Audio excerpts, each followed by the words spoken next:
eegsisu jechuudha. Qaamni mootummaa lubbuu namaa ajjeesu. Yaa qabeetu gadeessu. Seera malee mana hidhaa keessatti ukkaamsee mana namaa gubu. Olaantummaa seeraa dubbachuu hin danda'u.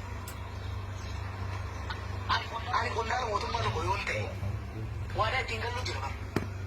Qondaala mootummaa naannoo Oromiyaa taatee gaafa shuumamu caffee duratti heera mootummaa naannoo kanaatiif kan biyya kana kabajuu fi kabachiisuudha. Kabajuu fi kabachiisuudha. Kabajee kabachiisuudha. Seeraa fi heera biyya kanaa nama kabaje qofatu olaantummaa seeraa kabachiisuu danda'a. Heeraaf seera biyya kanaa osoo hin kabajin miilaan irra deema ajjeesaa toorchar nama godhaa mana namarratti gubaa haadha abbaa nama ajjeesaa daa'imman ajjeesaa gidirsaa heeraaf seera biyya qaama biraatiin olaantummaa seeraa kabaje jechuun akkamitti danda'a? Hin danda'amu. Kanaaf wanni jechuu barbaannu keessatti